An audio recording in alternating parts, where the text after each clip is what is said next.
Therefore whosoever heareth these sayings of mine, and doeth them, I will liken him unto a wise man, which built his house upon a rock, and the rain descended, and the floods came, and the winds blew, and beat upon that house, and it fell not, for it was founded upon a rock. And every one that heareth these sayings of mine, and doeth them not, shall be likened unto a foolish man, which built his house upon the sand, and the rain descended, and the floods came, and the winds blew, and beat upon that house, and it fell, and great was the fall of it.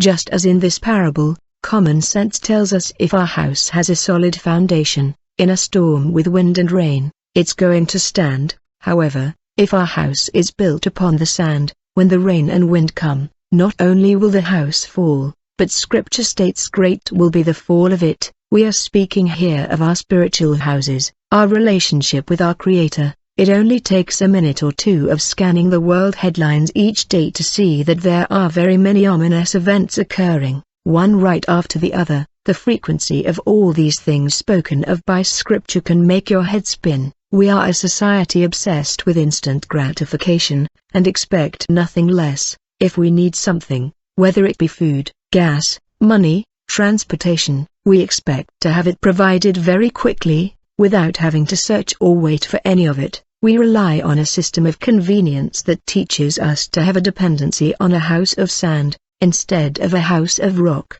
It is a man-made system. So many do not realize how very quickly this dependency can cause panic, how fear when any or all of it is withdrawn. Yeshua speaks in his word of a time when all things that are not of his kingdom will fall. This is not an opinion he gives us, of something that may happen. It is a declaration, an imperative and a promise of what will happen in the last days. We do not know of course when those winds or those rains will batter our house in a great storm, but we are assured that the storm will come. Indeed, I feel it is here. So where is the foundation of your house sitting right now as you read this? If at any moment, all of your conveniences and dependencies are stripped from you, what will be your response? Will you panic and run to the first offer of immediate gratification for your flesh, to achieve a temporary fix? Or will you run to the one who has promised to be your only source of provision? Only you know what you will do. God bless you in this day. A call to arms.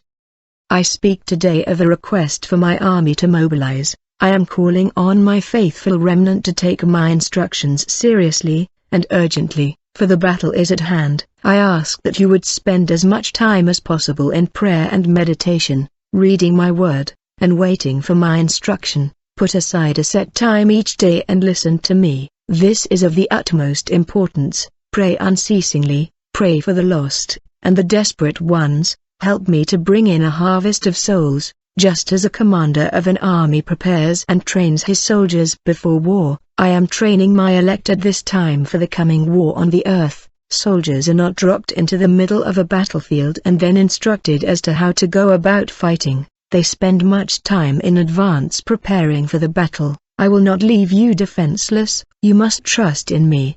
I am the king and commander of my army, and I am the only voice you must follow. It takes discipline, however, to be able to recognize my voice. There is coming a time, very, very soon, when there will be many voices warring for your attention, telling you what you must do, and you must have the discernment to know the only one in whom you should follow. This is your duty, your marching orders. I will always lead you and guide you to safety, and provide for all you need.